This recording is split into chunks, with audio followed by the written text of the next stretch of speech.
जय हिंद दोस्तों। यहाँ पे देखेंगे एक प्रश्न दिया हुआ है जिसमें बोल रहा है कि PQ समांतर है ST के। अगर PQ देखेंगे तो ये रेखा है और ST ये रेखा है। कहता है कोण PQR बराबर 110 डिग्री है। ये जो कोण दिया हुआ है, एंगल दिया हुआ है 110 है। एंगल RST बराबर 130 डिग्री, ये 130 डिग्री दिया हुआ। तो बोल रहा है कि एंगल QRS ज्ञात करें, यानी QRS ये वाला जो एंगल है ये हमको ज्ञात करना है। सबसे पहले यहाँ पे एक समांतर रेखा खींच लेंगे। सॉरी, यहाँ पे एक समांतर रेखा खींच लेंगे। ये रेखा हो गया और इसको बढ़ा लेंगे।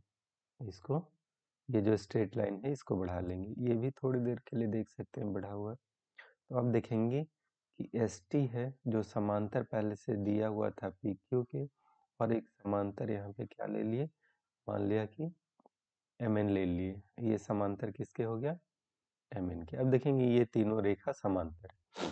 अब देखिए, अगर ये एंगल यहाँ पे ध्यान से देखा जाए, ये एंगल 130 डिग्री है, तो ये एंगल कितना होगा, क्योंकि ये समांतर रेखा है, ये समांतर रेखा है, और एक ही ओर के अंतःकोण, एक ही ओर के अंतःकोण का योग कितना होता है, 180 डिग्री होता है। ये 130 डिग्री है, तो ये कितना हो जाएगा, 180 डिग्री माइनस 30 डिग्री बराबर कितना, 130 डिग्री, तो कितना हो जाएगा, ये हो जाएगा 50 डिग्री। इधर भी सेम देखें, यहाँ पे ये कोण दिया हुआ है 110 डिग्री, और ये रेखा क्या है, समांतर है। ये एक ही ओर के अंतःकोण, दो समांतर रेखा है तो एक ही ओर के अंतःकोण होता है, उसका जोड़ कितना होता है, 180 डिग्री। तो ये 110 है, तो ये कितना हो जाएगा, 180 माइनस 110 डिग्री, तो ये कितना डिग्री हो जाएगा, ये हो जाएगा 70 डिग्री। अब देखें, ये जो पूरा कोण है यहाँ पे, ये कोण कितना बनेगा, 180 डिग्री का बनेगा। कैसे, रैखिक युग्म से। रैखिक युग्म से बन जाएगा, क्योंकि देखें यहाँ पे एक बिंदु है और यहाँ पे तीन कोण बन रहा है, तीन एंगल बन रहा है, तो कितना हो जाएगा, 70 प्लस कोण यहाँ पे क्या था, QRS और प्लस 50 डिग्री बराबर कितना हो गया, 180 डिग्री। कितना हो गया, 180 डिग्री हो गया। यानी कह सकते हैं कि एंगल QRS बराबर कितना हो गया, 180 माइनस 7 5 12, 120 घट गया तो कितना डिग्री आ गया, 60 डिग्री। कितना डिग्री आ गया, 60 डिग्री आ गया।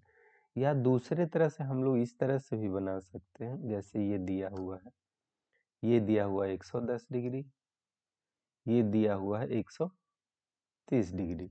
अगर यहाँ पे एक रेखा खींच लिया जाए, तो ये 110 है, तो ये रैखिक युग्म से कितना डिग्री हो जाएगा, 70 डिग्री। और ये देखें, अगर ऐसे समांतर है तो ये 130 है, तो यहाँ पे कितना संगत कोण से बन जाएगा, 130 डिग्री बन जाएगा। कितना डिग्री बन जाएगा, 130। और ये 130 हो गया, तो ये कोण कितना हो जाएगा, ये हो जाएगा 50 डिग्री रैखिक युग्म से। अब यहाँ पे देखेंगे ये एक त्रिभुज बन रहा है। क्या बन रहा है, एक त्रिभुज बन रहा है। जैसा कि पता होगा, त्रिभुज के तीनों कोणों का मान 180 डिग्री होता है। तो ये 70 है, ये 50 है, तो ये जो कोण है ये कितना आ जाएगा, 180 डिग्री माइनस 70 डिग्री और माइनस 50 डिग्री, तो कितना हो गया, 180 माइनस 120, तो कितना डिग्री हो गया, 60 डिग्री। तो इस तरह से भी बना सकते हैं और इसको इस तरह से भी बना सकते हैं। थैंक यू दोस्तों।